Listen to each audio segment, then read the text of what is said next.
The view that you see here is actually the view the author sees from her window when she looks out. Ladies and gentlemen, let me introduce you to Rufina Charlery, a new author, and certainly the title is very impressive, and we will talk about this a little in a little while.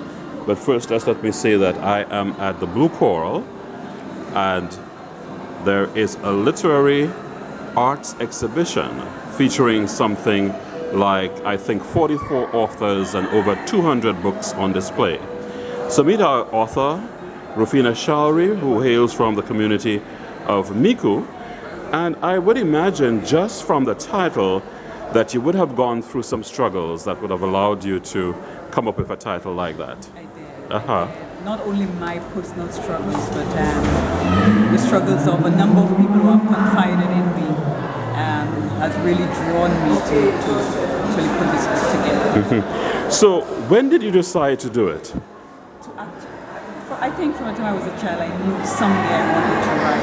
It was always easy to write, so it was my dream to be able to write one day. But I think every year I kept pushing it. There was probably a slight fear. Would it be accepted? Would I do well? But last year I just decided, you know what, take the bull by the horn. This is something you want to do, just do it. So is there any particular story or experience that would have sort of prompted you to actually put it on paper? Well, what I did, the thing is, I've written it as a daily guide. Each day is separate from the other day.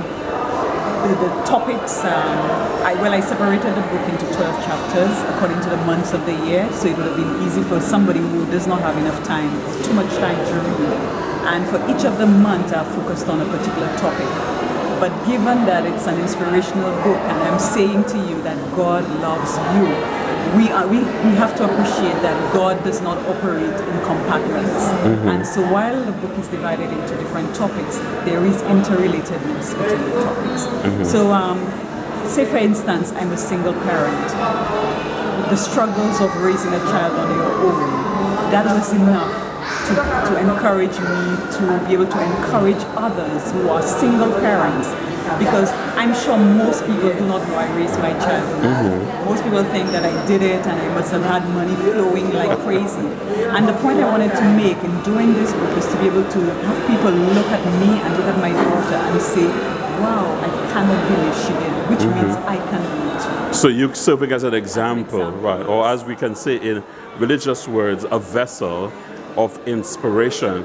Give me an idea of some of the broad subject areas that you have covered. What I have done, I've tied the subject areas to things we would normally associate with a particular month. So for instance, January is an opportunity for new beginnings. So that's the title for the subject area for January. February is all about Valentine's Day and love. So in February, I'm focusing on love.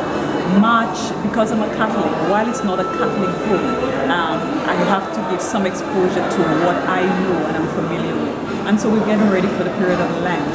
And I'm asking persons, let us forgive. Let us enter into that mode of forgiveness. And so I'm justifying why forgiveness is so important. April, the assurance of God. Because most times throughout the month of April, we're still experiencing Lent. May, mothers. June, fathers. July, trusting God. August, the second commandment is asking us to love our neighbor as ourselves. So I've done a chapter on neighborly. September, gratitude. In all things, we need to be thankful to God. The month of October is a personal month in that it is the month of healing. So this was the hardest chapter to write because this is where I had to expose myself in a way that very, very few people know about. And so, but I thought it was important to do it. November, time, the concept of time, that we cannot waste this precious commodity. This is a gift that we cannot waste, and I thought I needed to spend time on that.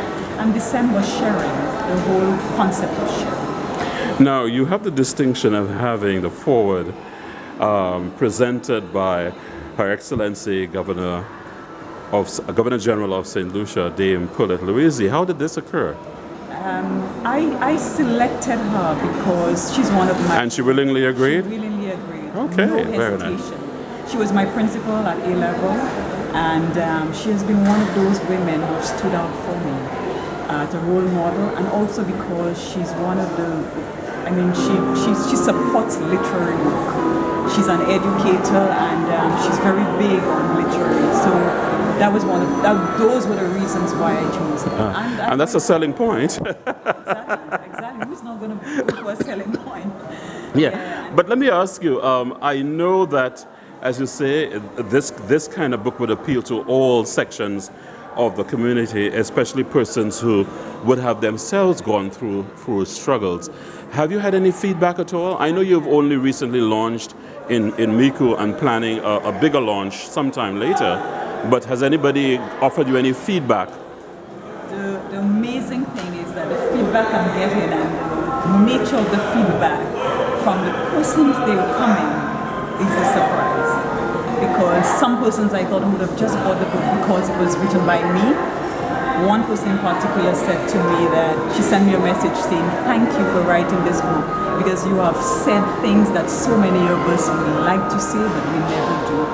And another one sent me an email last week and she said to me, "Thank you for making me want to know God better."